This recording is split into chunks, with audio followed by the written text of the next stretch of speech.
So we're going to be singing a song this morning, which was written by Srila Bhaktisiddhanta Saraswati Thakur. And it's called Krishna Hoite Chaturmukha. Actually, it's called Guru Parampara.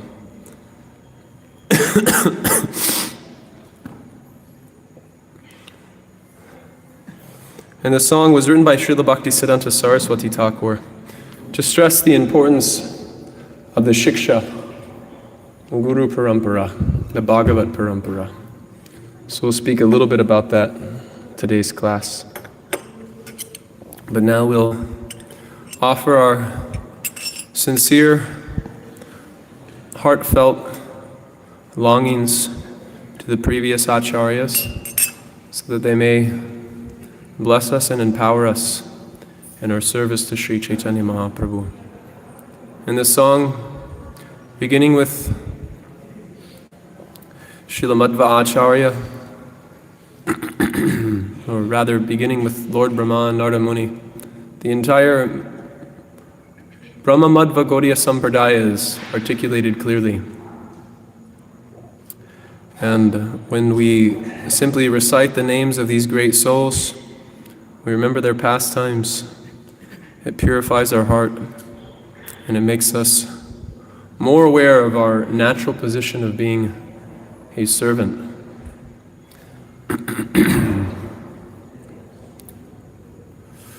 Krishna hoite chaturmukha, hoya Krishna sevanmukha, Brahma hoite narade ramanti.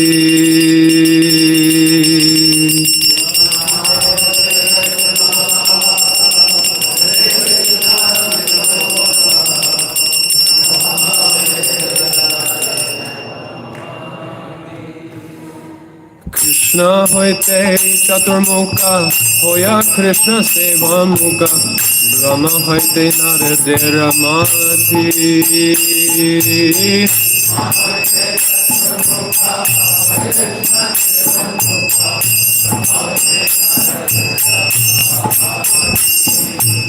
Narada hoite vyas, manava kohe vyasadas, Purna pragna padmada bhagati.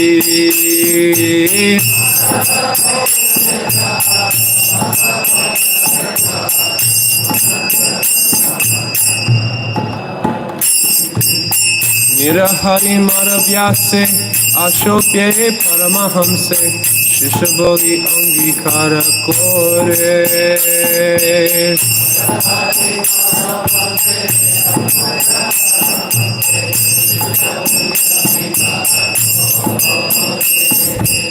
Ashok Biera Shishya Jaya, Tirtha Name Parichaya, Taradase Jnana Sindhu Tore.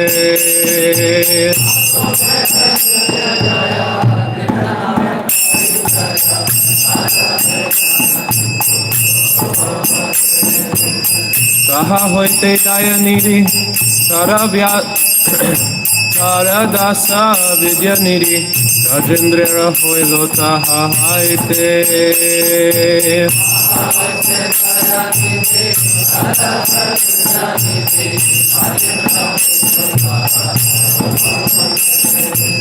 Sahara Kinkora Jaya, Dharma Name Parichaya, Parampara Jano Balo Mate.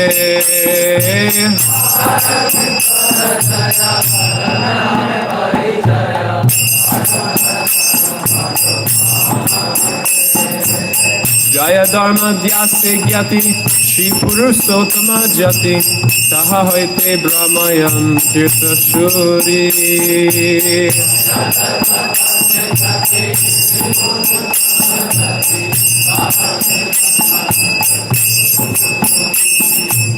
Vyasa Tirtha Daradas, Lakshmi Pata Vyasa Das, Saha hoite Maravindra Puri.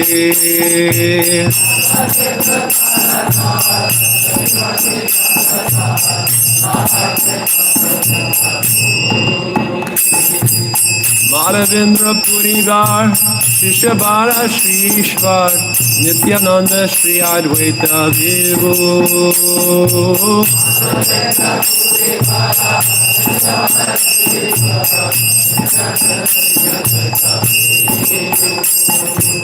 Shirashwara Puri Ketyaya Karilen Sri Chaitanya Jagat Guru Gora Mahaprabhu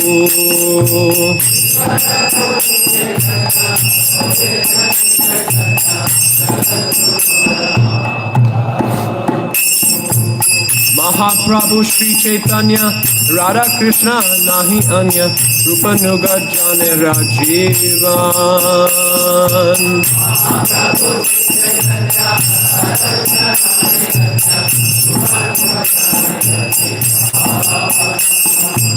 Vishvambara Priyankara Shri Swarupa Damodara Shri Goswami Rupa Sanantan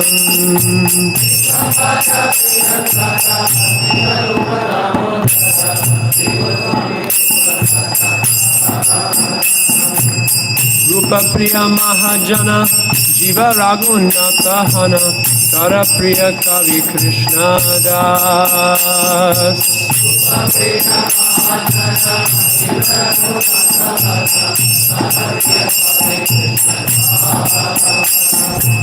Krishnadasa Priyabar Narottama Sevapar Jarapada Vishwanatha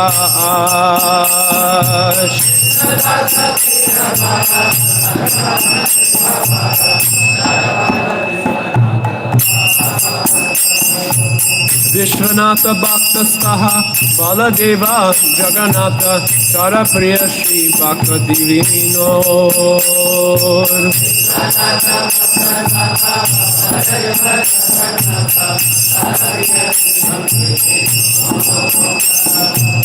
Mahabhagavata Bar Shri Gora Kishora Bar Hari Bhajaneta Jaramoda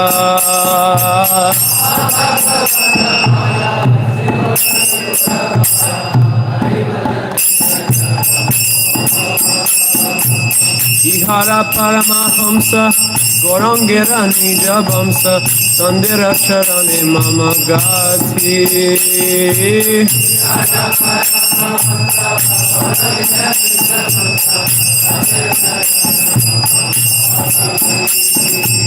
Ihara Paramahamsa Gorangera Nijabamsa Sandira Charane Mama Gati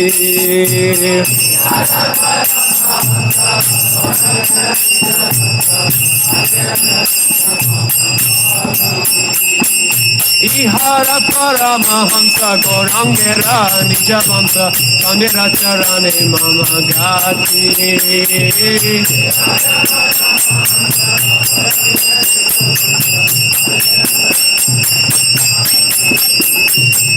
Ami Seva Udasina Namate Shri Dandidina Shri Bhakta Siddhanta Saraswati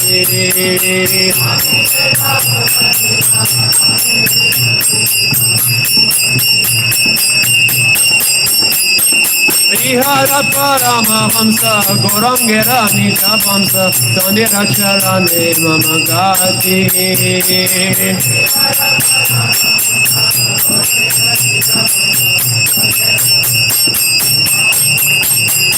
Hare Krishna, Krishna Krishna, Hare Hare, Hare Rama, Rama Rama, Hare Hare.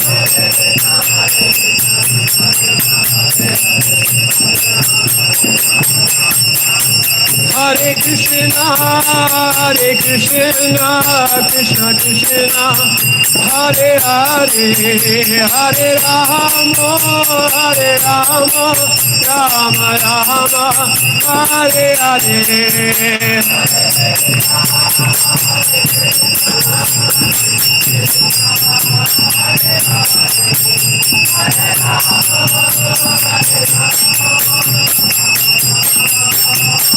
Jaya Jaya Prabhupada, Prabhupada, Jaya Jaya Prabhupada.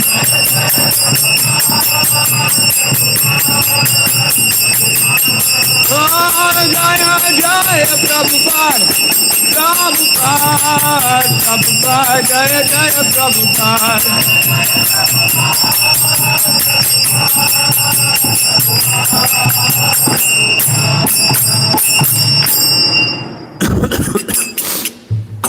Jaya Vishnupad Paramahamsa Parirajagacharya Ashtotara Shata Shri Srimad His Divine Grace A.C. Bhaktivedanta Swami Srila Prabhupada Ki Jai Jayam Vishnupad Paramahamsa Parirajagacharya Ashtotara Shata Shri Srimad His Divine Grace Srila Bhakti Siddhanta Saraswati Goswami Maharaj Prabhupada Ki Jai Shripad Madhvacharya Ki Jai Grantaraj Srimad Bhagavatam Ki Jai Nitai Gaura Premanande.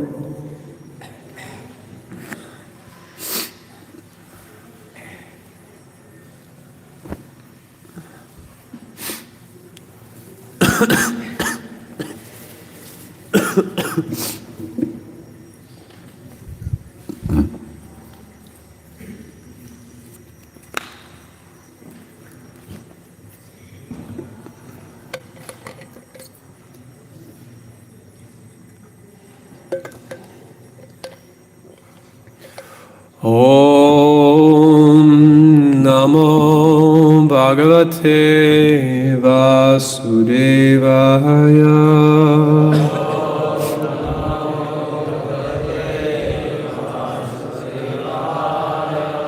Om Namo Bhagavate Vasudevaya.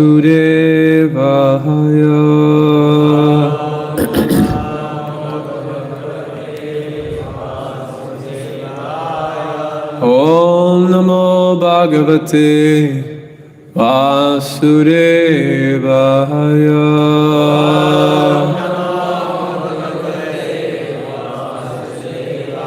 Narayanam Namaskritya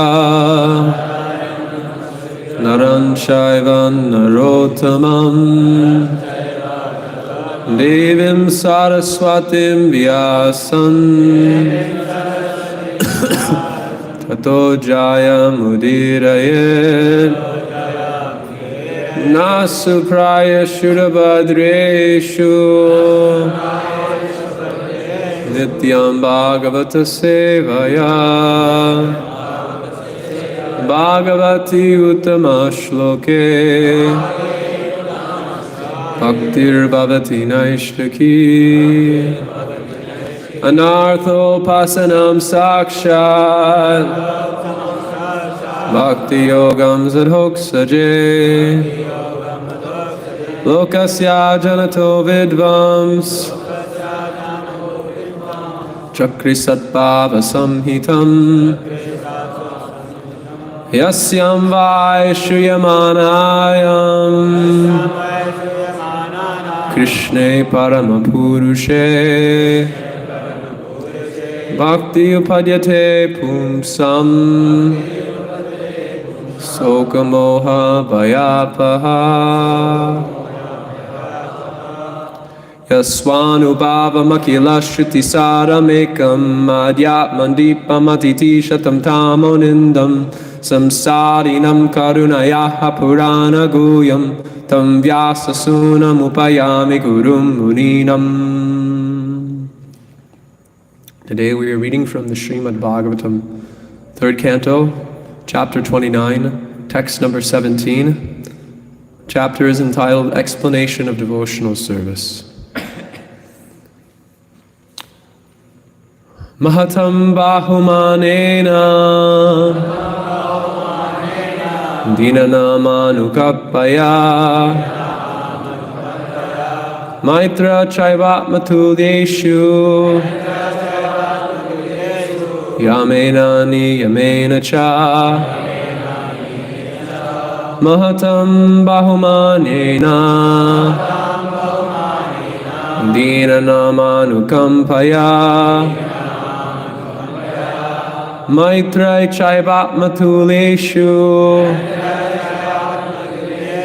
Yamenani Yamena Cha Mahatam Bahumanena Dinanamanukampaya Maitra Chaivatmatulyeshu Yamena Niyamena Cha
Mahatam, to the great souls, Bahumanena, with great respect, Dinanam, to the poor, Anukampaya, with compassion, Maitreya, with friendship, Cha, also, Eva, certainly, Atmatulyesu, to persons who are equals, Yamena, with the control of the senses, Niyamena, with regulation, Cha, and. Translation and purport by His Divine Grace A.C. Bhaktivedanta Swami, Srila Prabhupada. The pure devotees should execute devotional service by giving the greatest respect to the spiritual master and the acharyas. He should be compassionate to the poor and make friends with persons who are his equals. But all his activities should be executed under regulation and with control of the senses. Purport. In Bhagavad Gita 13th chapter, it is clearly stated that one should execute devotional service and advance on the path of spiritual knowledge by accepting the acharya upasanam. One should worship an acharya, a spiritual master who knows things as they are. The spiritual master must be in disciplic succession from Krishna. The predecessors of the spiritual master are his spiritual master, his grand spiritual master, and his great-grand spiritual master, and so on, who form the disciplic succession of acharyas. It is recommended herewith that all the acharyas be given the highest respect. It is stated, Gurushu Naramati. Gurusu means on to the acharyas, and Naramati means thinking like a common man.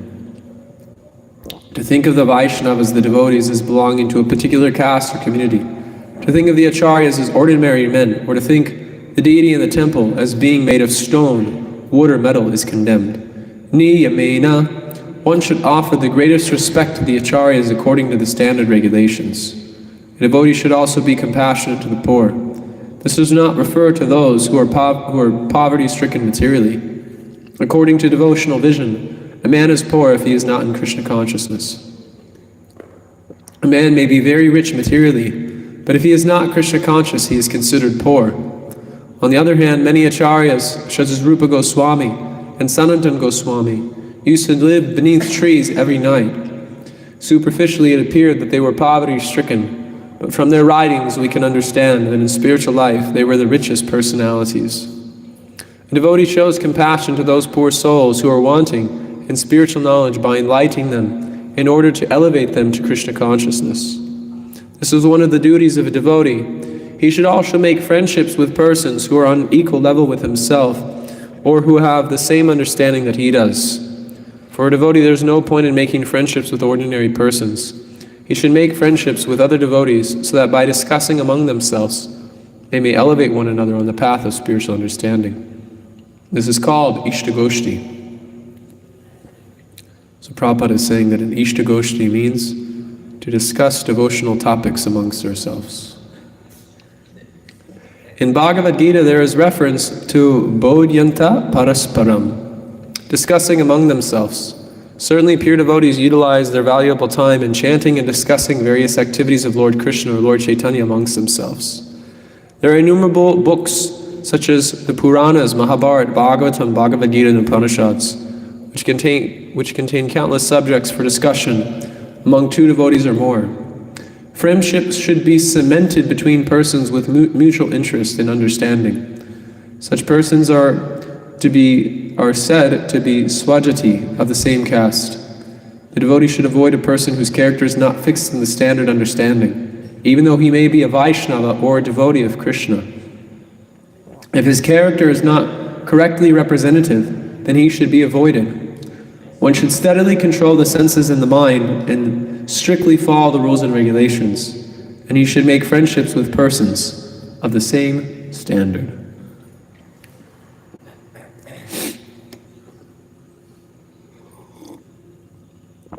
Om Ajnanatimidandasya Jnananjana Shalakaya Chakshurun Minitam Yena Tasmai Shri Gurave Namaha. Shri Chaitanya Manobhistam Stapitam Yena Bhutale Swayam Rupa Kadamaya Dadati Swam Parantikam Vandeham Shri Guru Shri Yukta Parakamalam Shri Guru Vaishnavamscha Shri Rupam Sagrajatam Sagana Raghunatam Vitam Tam Sajivam Sadvetam Savadutam Parijana Sahitam Krishna Chaitanya Devam Shri Radha Krishna Padahan Sagana Lavita Shri Vishakam Vitamscha Namah Shreshtam Manuapi Sachiputram Atrasvarupam Rupam Tasya Grajam Urupurim Mathurim Gosvaratim Radha Kundam Girivaram Mahorarika Maravasam Prapto Yasya Patiti Kripaya Shri Gurum Tam Natosmi Nama Om Vishnu Padaya Krishna Prishtaya Bhutale Srimate Bhakti Vedanta Swaminiti Namane Namaste Saraswate Deve Gauravani Pracharine Nivishesha Shunyavadi Paschyacha Deshatarine Namo Vishnu Padaya Krishna Prishtaya Bhutale Srimate Bhakti Siddhanta Saraswati Iti Namane Shri Varshabhavani Devi Dayataya Kripabdaye Krishna Sambandha Vijnanam Dayane Pravave Namaha Madhuya Ujvala Premadya Shri Rupa Anuga Bhaktita Shri Gora Karuna Shaktis Vigrahaya Namostute Namaste Gauravani Shri Murtaye Dinatarine Rupanuga Virudapa Sadanta Danvantaharine Namom Gorikishoraya Sakshat Vairagya Murtaye Vipralamba Rasambode Padambo Jayate Namaha Namo Bhakti Vinodaya Satchidanandanamine Gora Shakti Svarupaya Rupanuga Varayate Gaur Virbhava Bhumestvam Nirdesa Sajana Priya Vaishnava Sarvabhoma Shri Jagannathaya Te Namaha.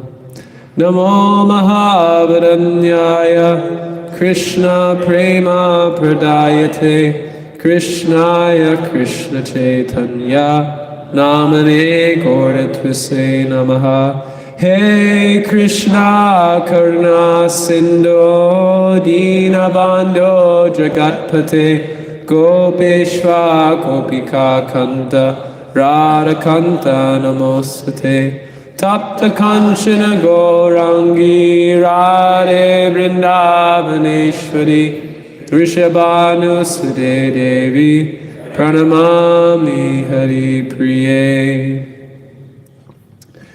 Vansha kalpa tarumbistya kripa sindura evacha patitanam pavanebhyo vaishnavebhyo namo namaha. Jaya Shri Krishna Chaitanya Prabhu Nityananda Shri Advaita Gadadhara Shrivasari Gaura Bhakta Vrinda. Hare Krishna, Krishna Krishna, Hare Hare, Hare Rama, Rama Rama, Hare Hare. Durgame Patiminantasya Sakalat Paragater Muhur Swakripa Yastiranena Santa Sampabalambanam Dande Nitaya Trinakam Pariyorni Patyat Kridvasakakum Satahetaraham Bravimi He Saravasakalameva Vihaya Dura Gauranga Chandra Charane Kurutanuragam.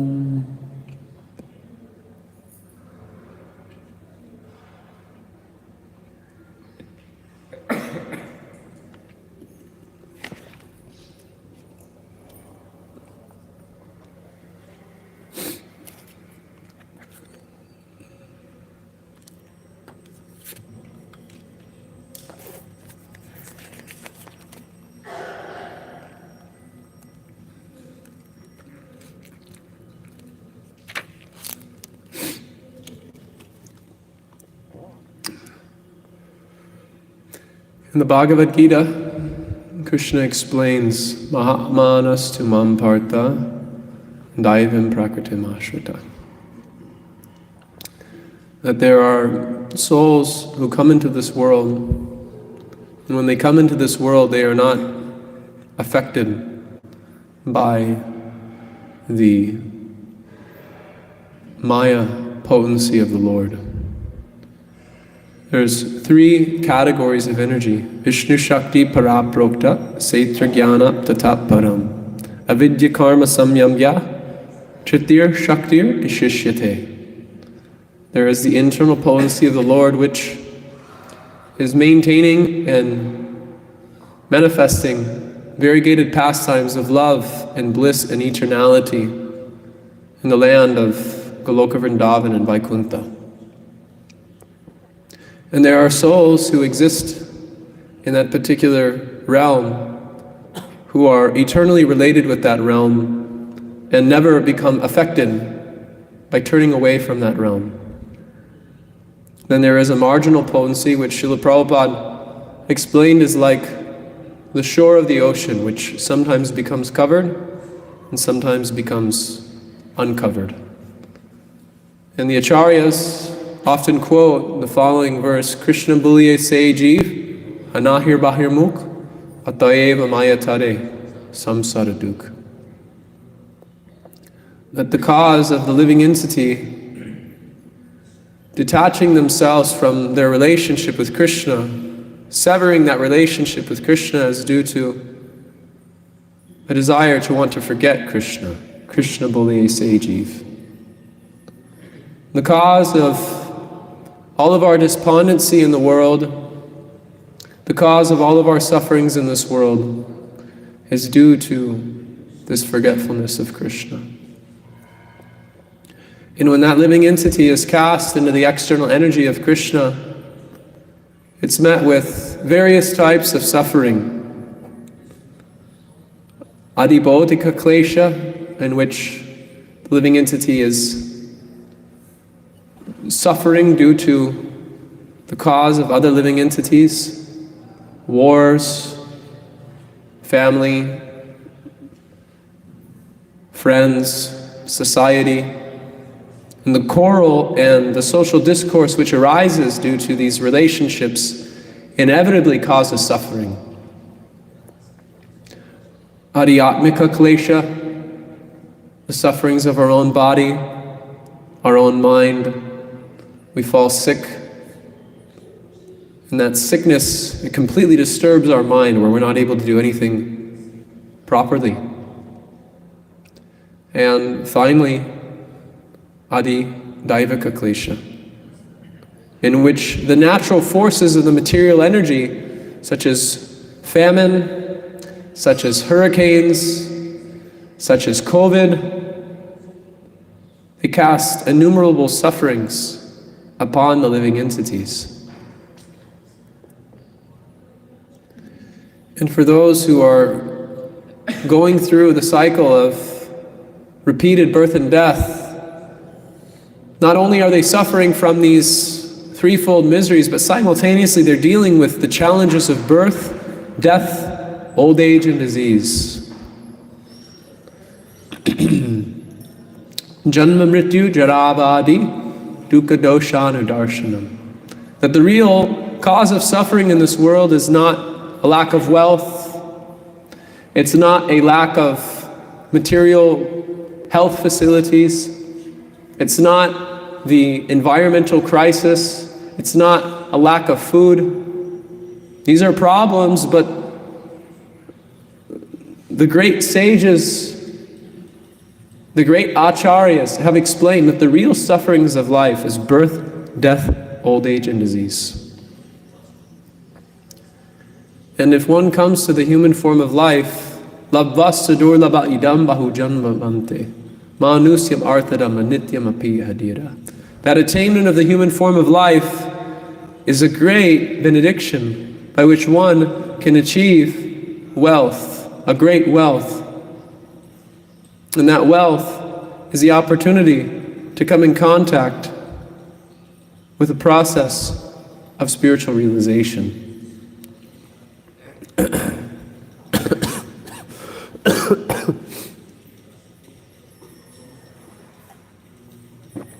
But many people, they miss this opportunity. They miss this opportunity to engage in the most important activity, which is atato brahma jignasya, to inquire into the nature of truth, to inquire into the nature of who we actually are. Who am I? Where am I going? Why do I have to suffer birth, death, old age, and disease? And most people, what they do is Mogasya valikai shore krida yati vimsati jara grasya sadehasya satyatya kalpasya vimsati. That in their childhood, the first 10 years of their life are spent in mugdasya, complete bewilderment. Except for that boy who's dancing in kirtan here. I don't think he's bewildered. He seems quite sober. But the first few years of your life, if you've ever been riding on a train before, which I'm sure all of you have done, you'll notice if you're ever sitting next to children, they spend their entire day in complete bewilderment. They don't know what to do. They don't know how to do it. Sometimes they throw things. In the first years of life, one is absorbed in spills. And then as life goes on, one begins to play, and they're absorbed in thrills. And then as one grows, they're absorbed in bills. And then when they're old, they're absorbed in pills. I got this from Radhesham Prabhu. I like this poem. Mugdasya balikai shore kridat yati avimshati. And the second 10 years of one's life are just simply spent in playing. You see, if you're ever driving down the road and you go past a field, any field and any place that you go in the world is dedicated to some type of sports field. Isn't it? In India it's cricket, in South America it's soccer, in America it's football in South America, and it's football in America, but it's two different footballs. If you say football in South America, it'll be an offense. If you say soccer in South America, it's an offense. But you see, in South America, people are absorbed in playing soccer. In America, people are absorbed in playing football. In Iceland, they're absorbed in playing ice hockey.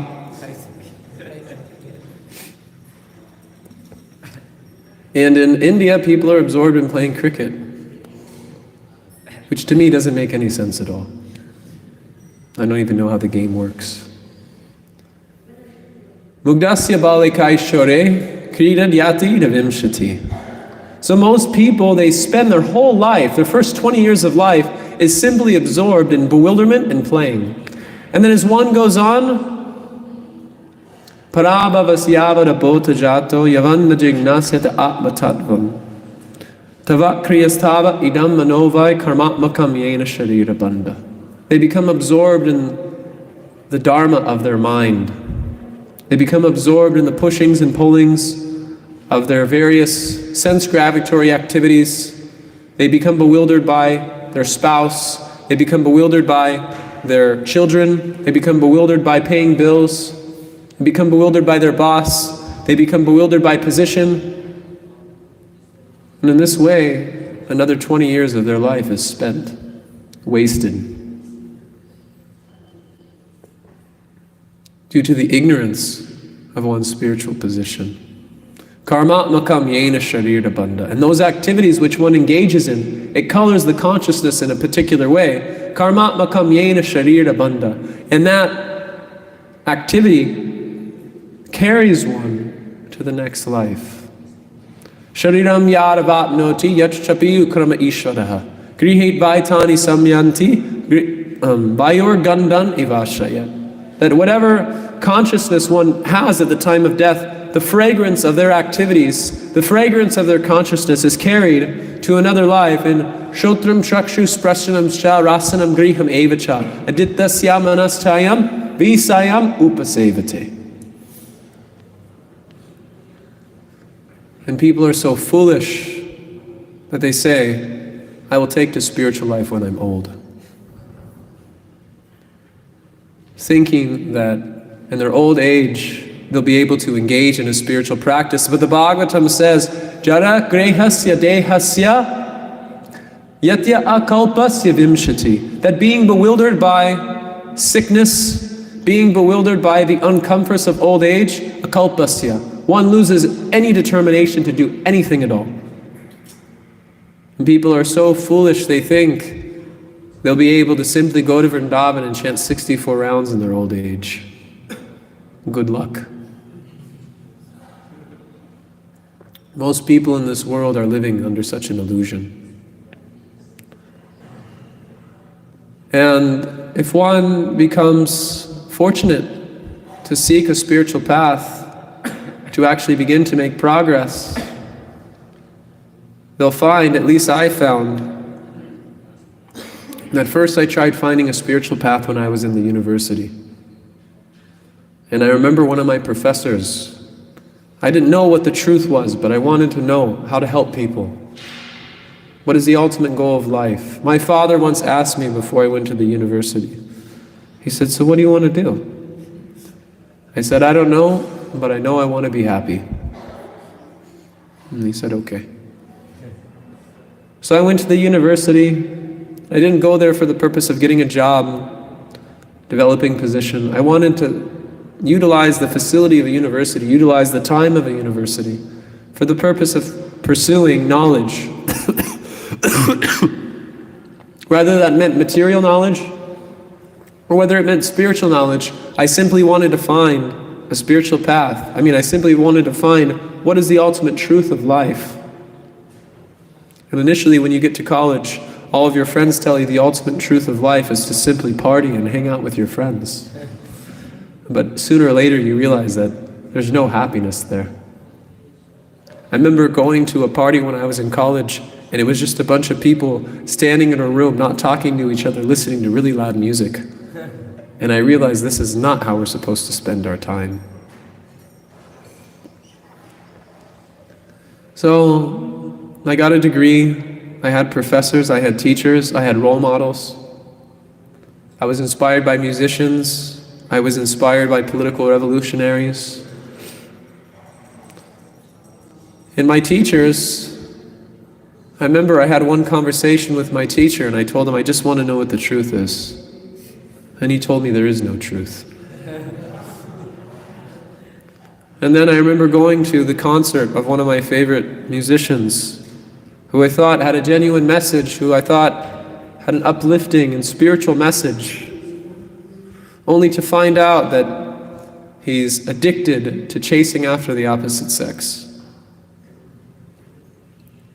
And when he was on the stage, rather than promoting a spiritual message, he was simply encouraging people to contribute to some philanthropic activity, such as saving polar bears or something like that.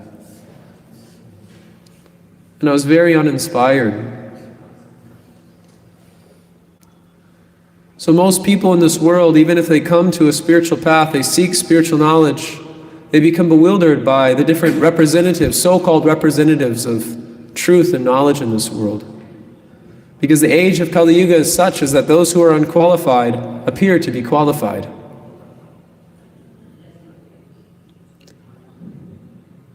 I was seeking, I was searching, and it was only when I came in touch with the teachings of Srila Prabhupada that I realized that real truth is not an imaginary thing, real truth is not a magical thing. Real truth is a very powerful, potent process which is very scientific, and it's preserved by personalities who are completely pure in heart. Evam parampara pramtam emam raja suryovidu sakalena mahananta yoganashta parantapa. That this parampara is the way those who are bewildered in this world can find the greatest wealth of life. The real artha of the human form of life, manusyam arthara manityam api hadira. For those who are sober, for those who are serious about seeking spiritual knowledge, the real wealth is acharya upasanam, worship of the previous acharyas, and not simply worshipping the acharyas externally through lamps and flowers and fragrant water, but worshipping the acharyas through one's mind, body, and words.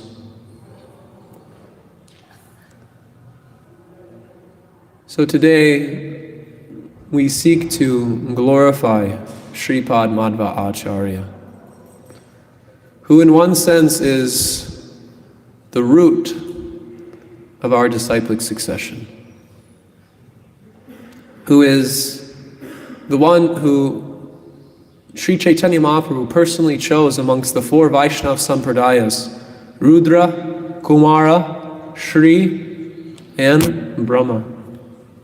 Of all those Sampradayas, Sri Chaitanya Mahaprabhu chose to accept the Madhva, Brahma Madhva Sampradaya, to expound his philosophy of Achintya Bheda Bheda Tattva.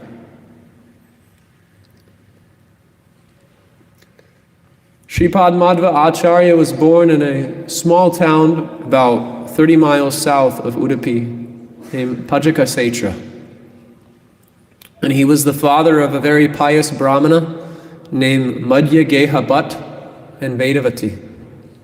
And Madhya Geha Bhatt would, for 12 years straight, perform very, very intense austerities, walking every single day from Pajakasetra all the way to Udupi to worship Ananteshvara. Ananteshvara and Chandramauleshvara. He would worship this Ananteshvara with the hope that he could receive a son. Externally, it may appear that he's seeking to have a son who can perform the Shraddha ceremony, but we can understand, due to his purity of heart, the Lord was inspiring him in order to bring such a personality as Madhva Acharya into the world. Then one day, when he was performing these austerities of fasting, of deep prayer, deep meditation, walking every single day to Udupi,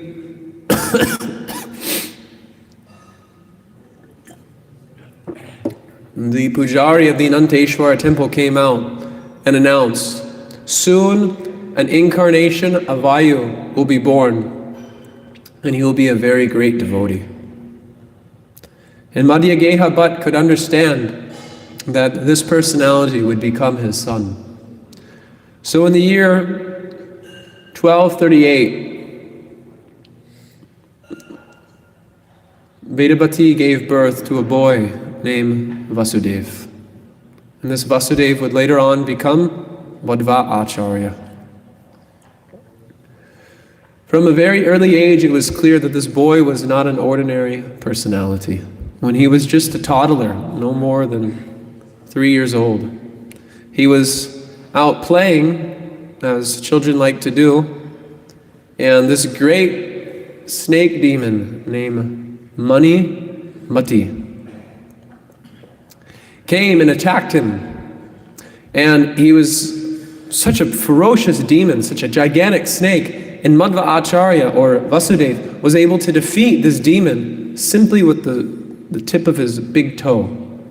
And that place is still there. You can still go to that place in Pajaka Setra. And in the process of this, his mother was becoming very worried about Vasudeva. So she was calling, Vasudeva, Vasudeva, it's time to come home. Please come home. And at that moment, jumping all the way from Durga Vimanagiri. Durga Vimanagiri is about 3 kilometers from Panjika Setra. Vasudeva jumped like Hanuman, and he landed in that place. And this is the place that he landed. And his footprints are still there, and it's worshipped in a temple. When Vasudeva was a young boy, his father had bought a bullock cart. And when he bought this bullock cart, he incurred some debt. And being a very pious householder, he would always receive guests in the most opulent way he possibly could. And one day, this man who he was indebted to came to his home and said, I am coming to your home and I am not going to eat until you repay your debt to me. So Madhyageha Bhatt was in extreme anxiety because it's his duty to serve someone when he's coming to his home, but he's not able to serve him properly. So Vasudeva was instructed by his father, you shouldn't be fasting the way your mother and I are fasting. You can go eat. And Father, why can't you also eat? I said, well, you see, this man has come and I am indebted to him and I can't eat until I can't feed him until I repay this debt. And then Vasudeva walked out into the courtyard and he told the man, please come with me. And the man became so enchanted by this beautiful little Vasudeva. And he brought him to this tamarind tree and he grabbed some tamarind seeds from the tree. And he said, can I give you these? And the man said, oh, sure. So when Vasudeva was giving him these tamarind seeds were becoming gold coins. And when the man counted all the gold coins, it was exactly the amount that Madhyageha Bhatt had owed him. That tamarind tree is still there in Pajaka Setra, the birthplace of Madhva Acharya.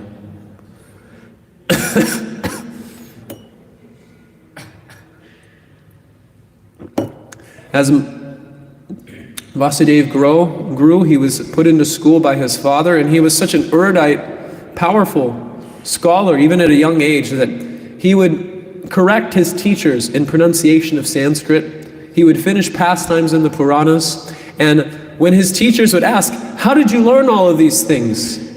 He humbly replied, from my previous lives. Because as we know, Vayu comes in Ram Leela as Hanuman and in Krishna Leela as Bhima. So these pastimes of Vasudeva are not ordinary incidences of some conditioned soul, but they are the activities of a Nitya Siddha devotee coming for the purpose of liberating the world.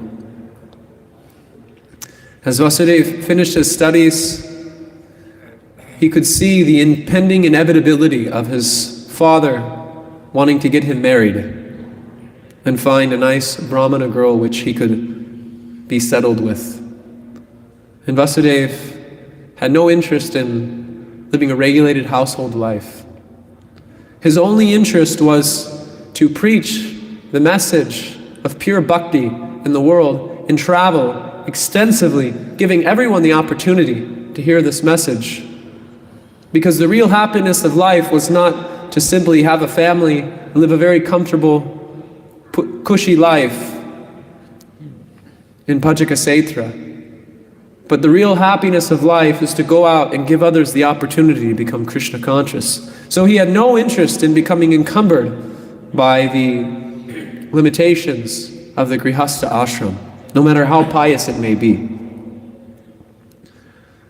So one day he left home. And he went to the ashram of Achyuta Preksha, who was a very, very powerful guru living in Udupi. And he was one of the most famous scholars in Udupi. And when Vasudeva went there, he began to study underneath him, and his father became increasingly worried about the condition of his son and where his son may be. So then he went to Udupi searching for his son, and he finally found his son at the ashram of Achyuta Preksha. And when he approached young Vasudeva, he told Vasudeva, "My dear son, please come home." First he spoke in a very jolly way, and he said, "I'm not coming home, father." And then he began to beg his son, "Please, come home. Your mother and I miss you. Please come back home." He said, "Father, I don't think you understand. I'm not coming home. My home is the lotus feet of Krishna. I have no other home but that." And then Madhyageha Bhatt began chastising young Vasudeva, and Vasudeva began chastising his father. And then Madhyageha Bhatt, in deep desperation to see his son come back home, fell at the feet of Vasudeva and began begging at his feet, "Please, Vasudeva, come home to your mother and father." And Vasudeva said, "This is a sign. I shall take sannyas. Because a person such as yourself, a person who's as pious as yourself, would never bow down to their son unless he's a sannyasi. So I take this as an omen that I shall take sannyas." So Madhyageha Bhatt went back home and he began speaking with Vedavati. And Vedavati and him began to discuss, we have to figure out a way in which we can convince Vasudeva to come home. It's 8:54, is it okay? It's okay? All right. They began discussing, we have to convince Vasudeva to come home in some type of way. We have to bring him back home. So then Vasudeva went out, Madhyageha Bhatt went out again to get Vasudeva from the ashram of Achyuta Preksha. But Achyuta Preksha and his entourage of disciples had already left. They were going on pilgrimage. And so somehow, before they had gotten too far from Pajakasetra, Madhyageha Bhatt was able to catch up with the party and began to get in a huge argument with Vasudeva. And he said, "Your mother and I are extremely old and you're just going to leave us at home all by ourselves? Are you such a heartless person to leave us in such a condition?" He said, "Okay, Father, I'll come home. But I will only come home provided that you have a son, and then once that son is born, I can take sannyas. And then I will wait for your blessings for you to give me sannyas." So then Vasudeva went home. And a few years went by, and around the age of 10 or 11, Vedavati became pregnant with a son. She gave birth to that son. Then Vasudeva brought up the topic again. Now it's time for me to take sannyas. I seek your blessings to do so. And his parents said, we cannot give you such blessings. You're only an 11-year-old boy. Can you imagine? 11-year-old boy in the congregation saying, I'm taking sannyas. And he was dead serious about it. Nothing could break his determination. I've heard that there's a tree at Pajakasetra in which he planted a stick. And when he planted that stick, he said, if this stick becomes a tree, it's a sign I shall take sannyas. And he planted that stick in the tree, and the stick became a tree. He planted the stick in the ground, and the stick became a tree. I was fortunate enough to go to that tree just this past year and have darshan of it. So then, speaking with Vedavati, he said, Mother, I seek your blessings. Please allow me to go and take sannyas. His mother said, I cannot allow you to take sannyas. You're an 11-year-old boy. He said, listen, Mother, you either will never see me again, or you can see me again as a sannyasi. Which one do you want? And his mother said, fine. They gave blessings for him to go to take sannyas. And at the age of 11, young Vasudeva, in the ashram of Achyuta Preksha, was awarded the sannyas order of life. And he was given the name Purna Prajna Tirtha.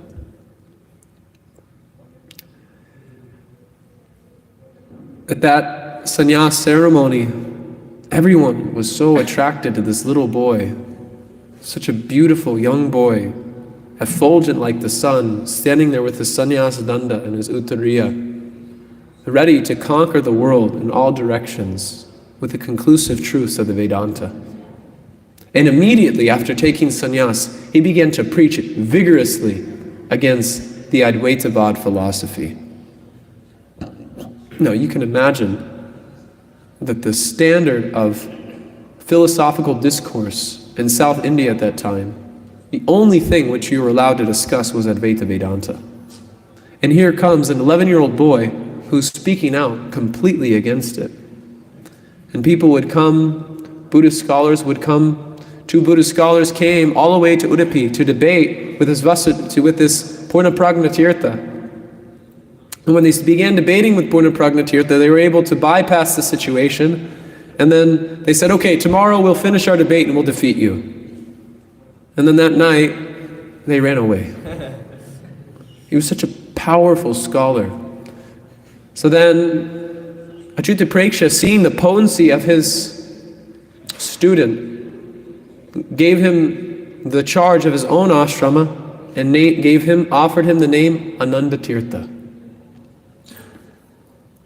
So this Ananda Tirtha, one day he was traveling to the Ananta Padmanabha temple in Kerala. In Kerala, right? Ananta Padmanabha? Kerala. He went to this Ananta Padmanabha temple, and there, all the way, this Udupi and Sringeri, they're quite close. And this Ananta Padmanabha temple is close to both. So sure enough, at that Ananta Padmanabha temple, the head of the Shankar Acharya Sampradaya, Vidya Shankara, was there at the same time as young Ananda Tirtha. And they began to get into a philosophical debate, and Vidya Shankara he could see that he was about to be defeated. But then he neutralized the argument by saying, how can I even begin to have a conversation with you when you haven't even produced a proper commentary on the Vedanta Sutra? Here you are criticizing the Sharikara Bhashya, And you come and speak your own philosophy when you don't even have a commentary. So how can I have a reasonable debate with a person who's just creating things concocted from his mind and disrespecting Shankaracharya? So then Anandatirtha took this as an instruction. He said, yes, I will compose a commentary on Vedanta Sutra. So then shortly after this, he went to Rameshwaram for Chaturmasya, and he set up a camp. And camped right next door to him was Vidyashankara. And this Vidyashankara was in complete anxiety about Anandatirtha being there. Because Madhva Acharya, he was completely fine with Vidyashankara being camped next to him. Because everyone was coming to hear this young boy speak such powerful, attractive, erudite philosophy on the Vedanta Sutra. And everyone was neglecting the camp of Vidyashankara. And Vidyashankara, he was such a powerful, such an influential leader of the time that he was using dacoits, using politicians, using every particular way in order to defame Madhva Acharya. But Madhva Acharya remained in Rameshwaram for that entire period of Chaturmasya. So in these discourses, Madhva Acharya was breaking the teeth of the Shankaracharya Sampradaya. So then after this, he began to compile his commentary on the Bhagavad Gita. And after finishing this commentary, he felt inspired from within his heart that I have to present this commentary to Vedavyas. Because unless I present this commentary to Vedavyas, how can I know that this is the will of providence, that such conclusions be revealed to the world? So then him and all of his disciples began to move from Udupi to Badrik Ashrama. I don't know how many kilometers that is, but it's a very, very long journey. Even today, to go by train must be more than 32 hours. Something like that? How long is it? Someone who knows the trains. How many? So how long of a train ride would that be?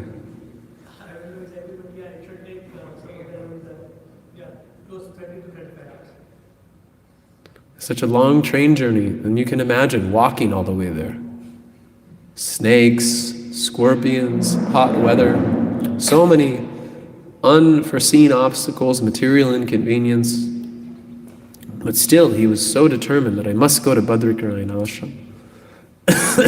So when he got to Badriknarayan Ashram, he was just completely fascinated with the deity of Narayana. And he was worshipping Badrinath constantly while he was there. And he was reciting the commentary, his Gita commentary, to the deity, and the deity personally spoke to him and approved the commentary. After receiving the approval of the deity, he decided, I shall proceed to Adi Badri and receive the blessings of Vedavyasa. Who knows where Adi Badri is? Adi Badri is way, way up in the Himalayas. I don't know if it's even possible to get there today. Anyone's been to Badriknarayan Ashram? Is it possible to get there? You're saying no? Adi Badri?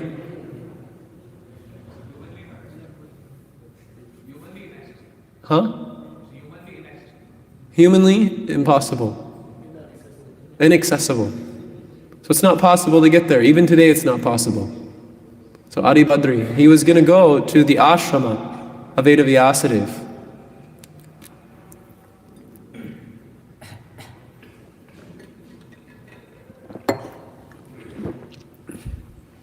And he told all of his disciples, now I'm going to see Vedavyasa.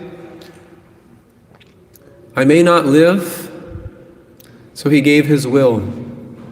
And he said, the living entity is eternally a servant of God. Vishnu is the supreme personality of Godhead. And bhakti is the only way of developing a relationship with the Lord. These are the teachings I give. Please give these to the world. And then he left. But he had one disciple, Satyatirtha, who was so attached to Madhvacharya that he followed him up into the Himalayas. And to climb up to such a place on one's own is humanly impossible. So Satyatirtha was following Madhvacharya, but Madhvacharya was walking as swift as the wind. He's none different from Vayu. So he's climbing up, going through snow, going through mountain peaks. He's not eating or sleeping the entire time, and Satyatirtha is becoming tired. He can't keep up with him. And then Madhvacharya turns around and looks at Satyatirtha and says, it's better you go back and be with your god brothers. And then with one wave of his hand, Satyatirtha was moved all the way down back to Badrinath. Madhvacharya kept climbing and climbing and climbing, and finally he met Vedavyasadeva. Vedavyasadeva gave him full blessings for his Bhagavad Gita commentary. And it's not mentioned, but I can imagine that in the same way that Gorkishore Das Babaji encouraged Srila Bhaktisiddhanta Saraswati, Vyasadeva, in the same spirit, instructed Madhvacharya, preach the absolute truth and leave aside all other activities. The Madhvacharya descended from the Himalayas, and his disciples were completely astonished by his ability to come, I'll go all the way up there and then receive blessings and then come all the way back down. It's one thing to go up a mountain, it's another thing to go back down a mountain. Most people who climb Mount Everest, they don't die going up, they die coming down. And Madhvacharya went up and then he came back down without eating and without sleeping. It's completely inconceivable. So then, him and his disciples began to tour around India, and the first place they went was to the Godavari in southeast India. And there was two very powerful scholars there who had heard about Madhvacharya. And one of the scholars, he very much wanted to be defeated by Madhvacharya so he could surrender to Madhvacharya. He was a very powerful follower of Shankaracharya, but he wanted to accept Madhvacharya as his guru. So then they engaged in a debate, and he was easily defeated, and he immediately surrendered to the lotus feet of Madhvacharya. His personality became known as Panabhavatirtha, the first disciple, one of the most powerful disciples of Madhvacharya. And then, shortly after, another scholar came, and instead of being defeated, he just surrendered to Madhvacharya, and this personality became known as Narahari Tirtha. Shortly after this, Madhvacharya returned to Udupi, and he desired to glorify Krishna through a prayer.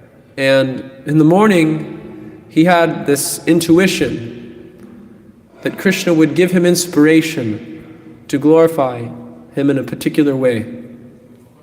So in the morning, Madhvacharya went to go bathe in the sea at Udupi, and then he was sitting on the seashore, engaged in deep meditation and contemplation on the Supreme Personality of Godhead, Sri Krishna. And at that time, a boat began sailing into the dock of Udupi. And then a huge storm began to break out. And this ship was being tossed and turned and moved in different directions. And then eventually it became stuck on a sandbar.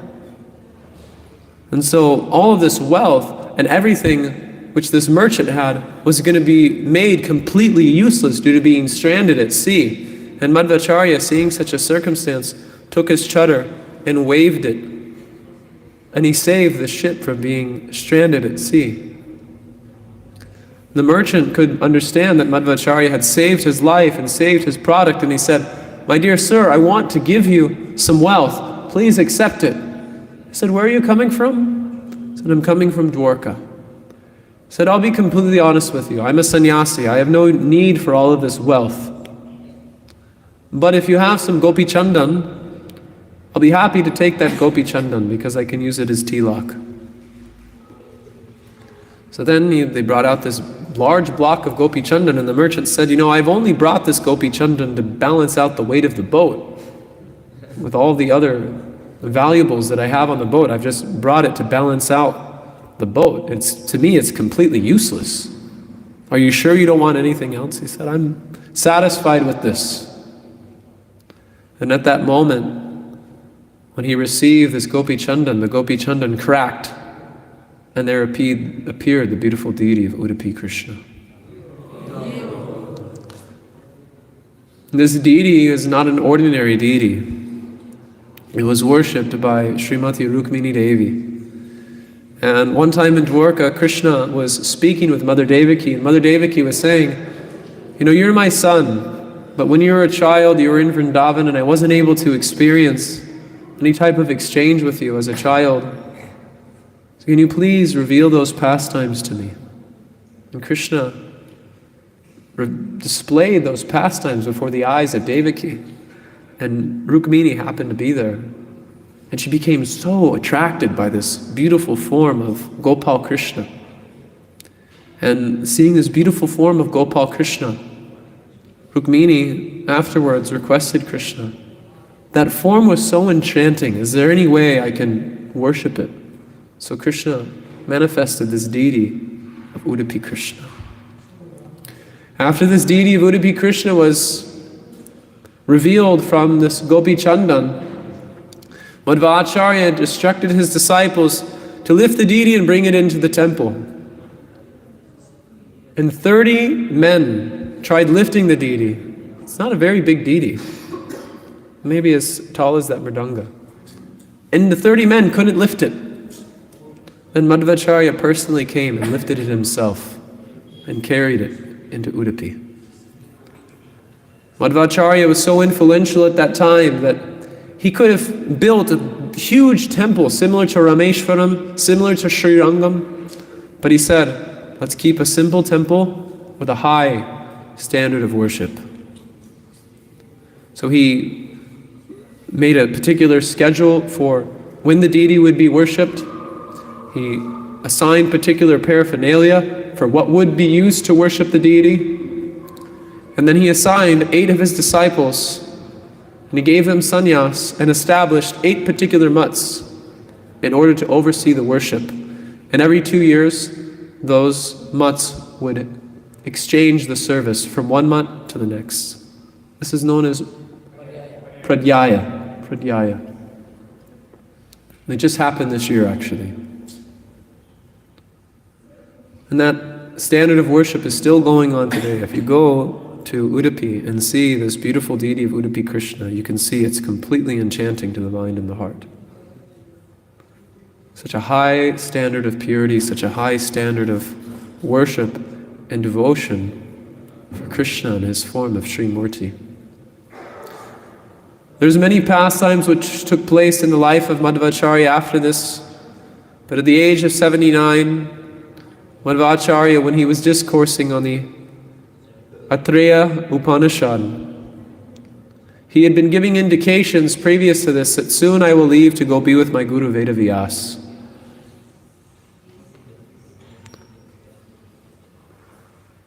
Sorry, I'm missing a pastime. After Udupi Krishna, he went back to the Himalayas, and he was granted the blessings of Vyasadeva to write his Shutra Bhashya, his commentary on the Vedanta Sutra. So there's many pastimes which took place on his way there, and there's many pastimes which took place after this. But I want to speak briefly on the relevance of Madhvacharya in our own lives as Gaudiya Vaishnavas. So at the age of 79 at the Ananta Eshvara temple, while Madhvacharya was lecturing on the Atreya Upanishad, his favorite Upanishad to lecture on, he was becoming ecstatic, glorifying Krishna. He was becoming overwhelmed, glorifying Krishna. And in the midst of this glorification of Krishna, all of a sudden, he simply disappeared. And his flower garland and his cloth fell to the ground, and that place where he left is still there. So Srila Prabhupada once said about Bhaktisiddhanta Saraswati Thakur, he was a servant of Sri Chaitanya Mahaprabhu. He came to this world to preach the message of bhakti, and then he left this world to go to another place to do the same thing. So in this way, Madhvacharya came to this world, preached the absolute truth, established Shuddha Dvaita Vad philosophy, converted many people, defeated many Mayavadi philosophers, wrote 37 books, and then in a mood of absolute detachment, left this world in a moment. So what is the significance of Madhvacharya for ourselves? How is this relevant? How are all these pastimes relevant? And how is Madhvacharya such an important person in our own lives as Gaudiya Vaishnavas? Srila Bhaktivinoda Thakur explains in his Navadvip Dham Mahatmya, when Sri Chaitanya Mahaprabhu is in Bilva Paksha, he's meeting with Nimbarka Acharya. And in this conversation, while speaking with Nimbarka Acharya, he says that I will extract 8 principles, 4 from each particular Vaishnava Sampradaya, and I will establish those principles as being the best of that Sampradaya. So the points which he extracted from the Madhva Sampradaya is Kevala Advaita Nirasana, which is complete refutation of Kevala Advaita Vad, and establishing the eternal difference between the living entity and Krishna. This is a very significant point because Sripad Shankaracharya, he appeared at a time in which Buddhist philosophy was overwhelming the circumstances of India, and people were becoming completely godless due to rejecting the authority of the Vedas.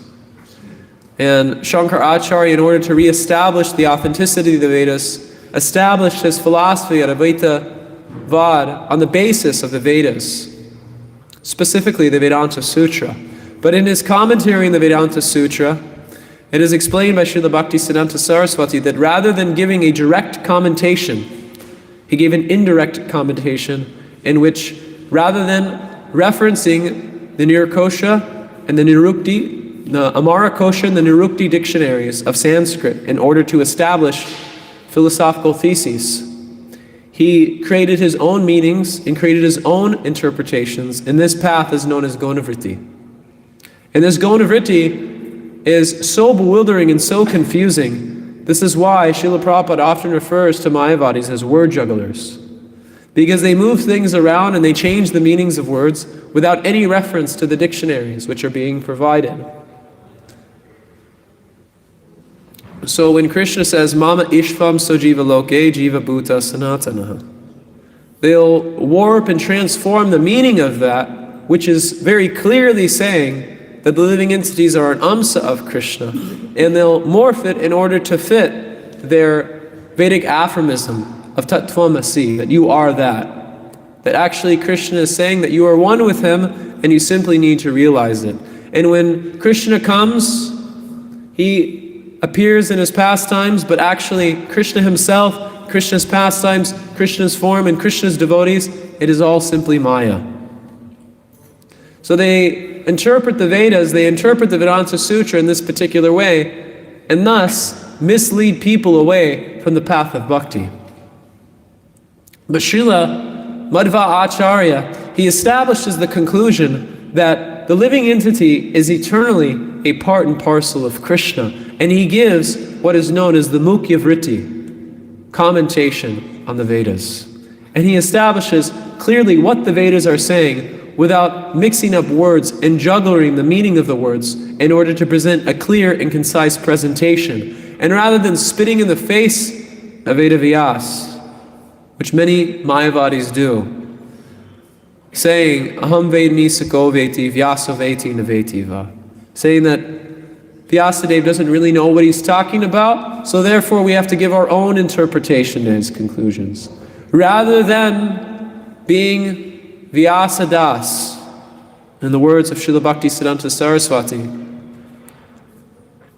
the Mayavadis, they become an enemy of Veda Vyasadeva and create their own meanings and thus misguide the public. But Madhva Acharya established his conclusions in such a way that one can understand that the real meaning of the Vedas does not come from imposing one's intelligence. Jnane prayasim udapasyam namanta eva. That the real understanding of the Srimad Bhagavatam, the real understanding of the Vedanta Sutra, comes by being a servant of Veda Vyas. And thus, Madhvacharya worked extremely hard and preached extensively and wrote extensively in order to completely annihilate this Kevala Advaitavad, which would become the foundation of Sri Chaitanya Mahaprabhu's philosophy. Jivera Swarupa Hoy, Krishnera Nitya Das. That the living entity is eternally a part and parcel of Krishna. The other principle which Sri Chaitanya Mahaprabhu extracted from the Madhva Sampradaya is Krishnamurti Nitya Jani, the eternality of the deity form of Krishna. The Mayavadis, or those who are less intelligent, they look upon the deity as just a symbol of divinity, not considering that Bhumerapana vayu kahamana burevacha ahankara itiyame binam prakritirashtada. That Krishna is existing within every single element of existence, and if he wants, he can manifest himself in the form of the deity. So Mayavadis foolishly say, Krishna is everywhere, God is everywhere. Sarvam kalam idam brahma. Krishna is existing everywhere. So why do we have to go to the temple to see the deity form of the Lord? Because God is everywhere. When I was leaving Udupi, actually, this is a great example of the foolishness in which Mayavad philosophy has polluted the consciousness of civilization, of society. I met a man whose father became very fascinated as to who I was.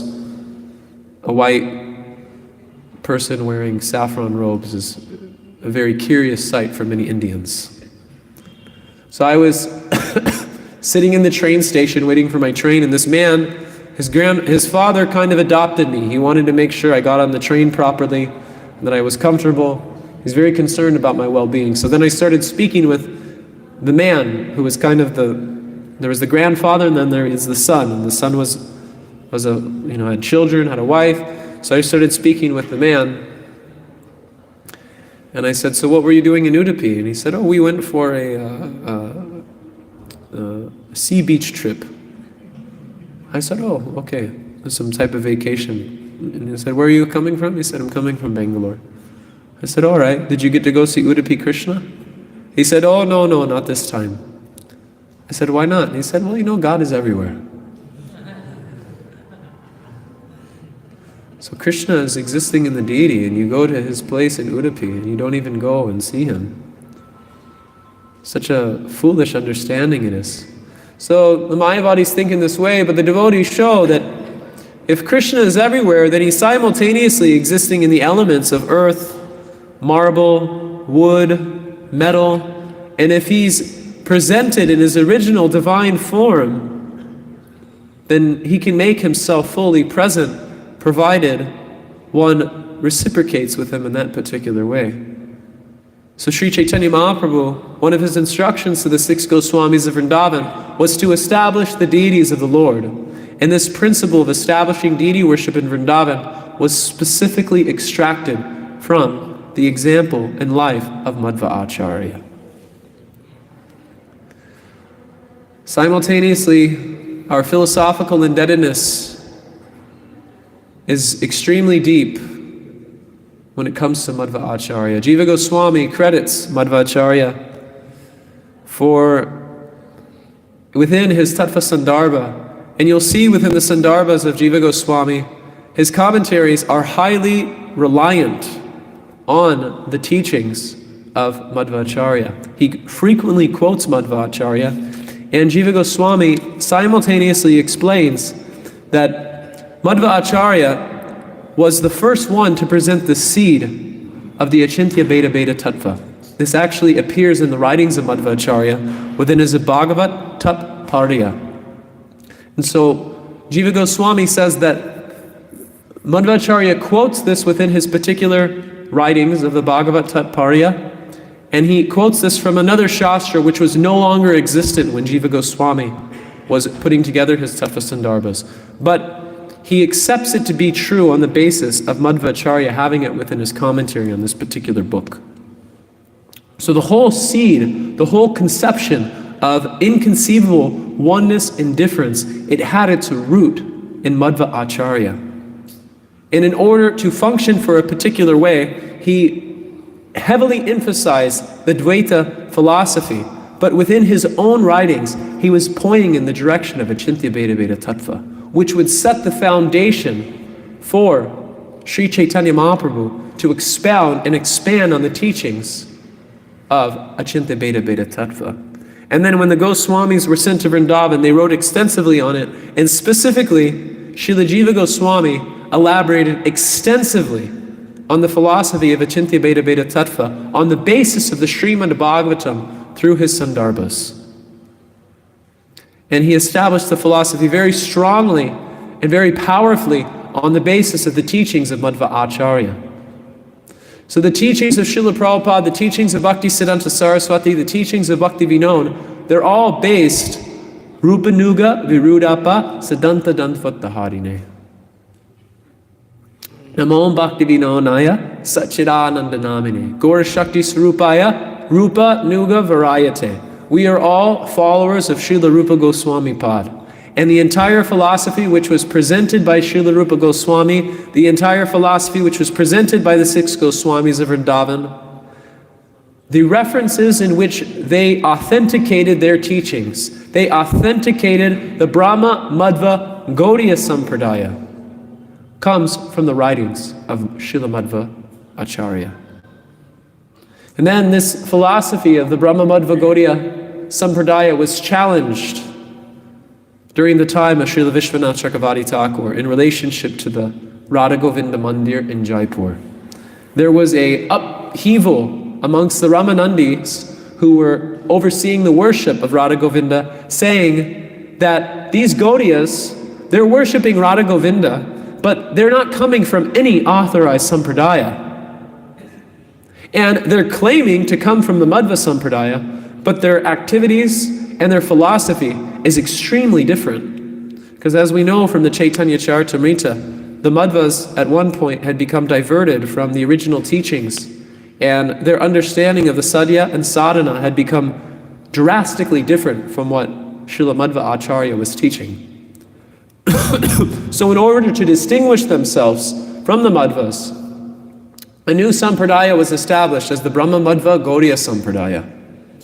And this Brahma Madhva Gaudiya Sampradaya was specifically established by the 6 Goswamis of Vrindavan on the basis of Srila Jiva Goswami's Sandarbhas, which he referenced Madhva Acharya on the basis of.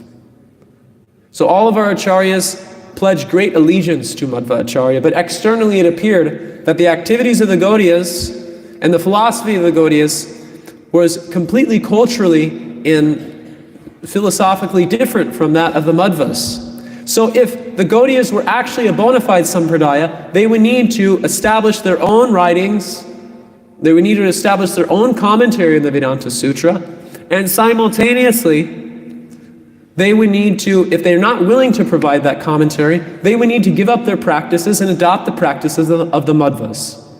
This was what was being called into question by the Ramanandis in Jaipur.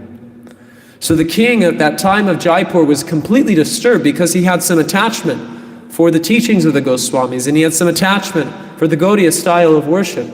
So he sent his minister to Vrindavan to find a representative of the Gaudiya Sampradaya, and he sent him to Srila Vishwanath Chakravarti Thakur. And Srila Vishwanath Chakravarti Thakur at that time was extremely old and engaged in bhajan.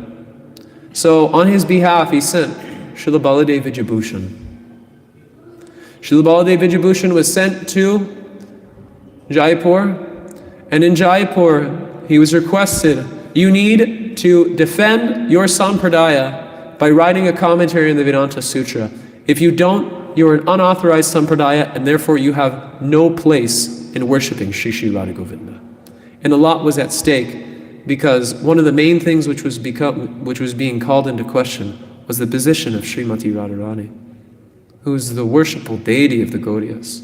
She was going to be taken off the altar. So Baladev Vijayabhushan was completely in anxiety, and they said, you have 3 days. Some places they say 3 weeks, some places they say 3 months, but we know he was given some particular time to compose his commentary. So he prayed very, very deeply to Shri Radha Govindaji. And that night, in a dream, Govinda came to him and said, write your commentary in the Vedanta Sutra and I will personally guide you. And Baladev Vijayabhushan compiled that Govinda Bhashya. And you see in the writings of Baladev Vijayabhushan, one of his primary goals in writing was to show the harmony between the teachings, the pure teachings of Madhva Acharya and the current lineage of the Gaudiya, Brahma Madhva Gaudiya Sampradaya. So on the basis of that Govinda Bhashya, Baladev Vijayabhushan was able to defend the Brahma Madhva Gaudiya Sampradaya at the hands of the Ramanandis and keep the worship of Radha Govinda in the hands of the Gaudiyas. So why is this significant? Because, as I said, Baladev Vijayabhushan, he wrote exhaustively to establish the Siddhanta and show the harmony between Madhva Acharya and Srila Baladev Vijayabhushan. And in his book, Pranaya Ratnavali, in his Mangala Acharnam, he gives the seed of the Shiksha Sampradaya. And this seed of the Shiksha Sampradaya was later on contemplated by Srila Bhaktisiddhanta Saraswati and Srila Bhaktivinoda Thakur, and they wrote the song of Krishna Hoite Chaturmukha. And this principle of the Shiksha Sampradaya is the guiding principle of our lineage, that it is not an external consideration of initiation which allows the pure teachings of Sri Krishna to flow through the hearts and minds of the disciplic succession. But what connects one is one's sincerity of intent and one's fidelity to those conclusions of Siddhanta and those conclusions of truth. So in this way, we are deeply related to Madhva Acharya, and we are extremely indebted for the conclusions which he has established within this world. And Baladev Vijayabhushan writes extensively what those 9 conclusions which Madhva Acharya spoke about and which Sri Chaitanya Mahaprabhu spoke about. And they're as follows. Krishna is the Supreme Lord. That Supreme Lord can be known through the Vedas. The material world is real. The jivas are different from the Supreme Lord. The jivas are by nature servants of Krishna. There are 2 categories of jivas, liberated and conditioned. Liberation means attaining the lotus feet of Krishna. Pure devotional service is the cause of this relationship, and the truth may be known through direct perception, inference, and Vedic authority. These 9 principles were articulated by Srila Baladev Vijayabhushan in his Pranaya Ratnavali. And in this way, we can see how our relationship with Madhvacharya is a very deep one. And on a day such as his Holy Appearance Day, if we pray to him for empowerment, if we pray to him for direction, he will be there to lift us, he will be there to inspire us, he will be there to empower us in order to go out in the world and eradicate faulty conclusions of Siddhanta and continue to carry on the glory of the pure Bhagavat Sampradaya. Hare Krishna. I've spoken way too long, 9:35. Is it okay if we have some discussion? Is everyone comfortable? Okay. So we can have some discussion if anyone has any questions or comments.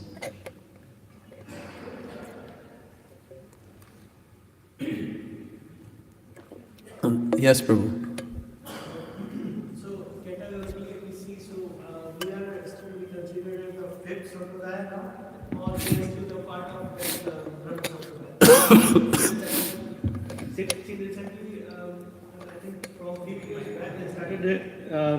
Board in the Radha, the Shyam Sundar temple, if you go in the Vrindavan, they put a board and state, it's written there that we are not part of Brahma Sampradaya, we are the fifth Sampradaya. Yeah. In the Radhashama Sundar temple, established by Shamananda Goswami, correct? Exactly. Yeah, yeah. Exactly. So, should we consider ourselves, I mean, of course, we are, as you explained nicely, that we are deeply having teachings from Madhvacharya. So, still we should consider ourselves to be part of that, or we should think ourselves as the fifth Sampradaya, etc. There is a quote that's generally quoted in relationship to Srila Bhaktisiddhanta Saraswati, that in Kali Yuga, the four sampradayas will become harmonized in Jagannath Puri. So my understanding is that the Brahma Madhva Gaudiya Sampradaya harmonizes all four of the sampradayas in a common cause, and that common cause is Shri Krishna Sankirtan. So you can see many of the sampradayas nowadays, some of the Madhvas, many of the Ramanujas, are appreciating the activities of the Brahma Madhva Gaudiya Sampradaya. So I see the Brahma Madhva Gaudiya Sampradaya has a unique position in the sense that it's able to harmonize the philosophical details and intricacies which divide the other sampradayas, and on a global scale is able to make the four other sampradayas glorious through that principle of harmony, which is specific to the Brahma Madhva Gaudiya Sampradaya. So I don't know if you could call it a fifth sampradaya, but there is reference in the Shastra. Specifically, it's quoted in relationship to Bhaktisiddhanta Saraswati, that the four sampradayas will become harmonized within Jagannath Puri. And that from there, the world will become aware of the principles of Sanatana Dharma.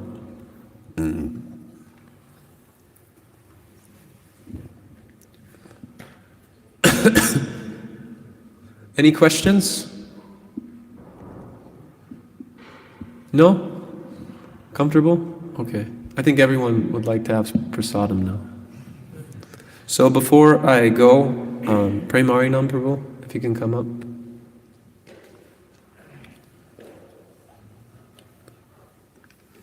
I wanted to offer my deep gratitude and appreciation for Prem Harinam Prabhu for allowing me to come to Kanpur, and as a token of my deep appreciation for his friendship and kindness upon me in all circumstances, I'd like to gift you this picture of Srila Madhva Acharya.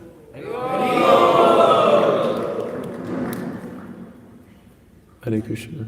Thank you.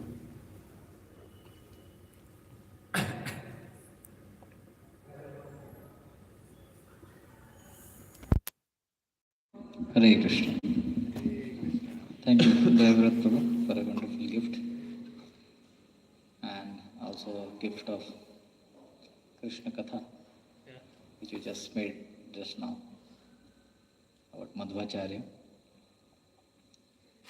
We all have a sincere desire to practice and move forward in our spiritual life. And sometimes when we are in the ocean, we don't know where to go unless there is a north. So this Acharya's appearance and disappearance, which are very, very important, they uplift us from the situation wherever we are and take us closer to what Srila Prabhupada expects from all of us. So thank you for wonderful Katha and wonderful association also. Prabhu is going tonight, he is moving to Vrindavan. I just wanted to express our gratitude on behalf of all temple devotees that last 2 days you were here and shared so wonderful Krishna Katha, had an ecstatic Guru Puja, had a nice brahmachari classes, and today we'll also have in the evening this prize distribution for the devotees who have done book distribution marathon. So thank you for your presence and your coming here. So let us express our gratitude to Devavrata Prabhu by loudly chanting 3 times. Hari Bol! Hari Bol! Hari Bol! As grace Devavrata Prabhu ki Jai! Srila Prabhupada ki Jai!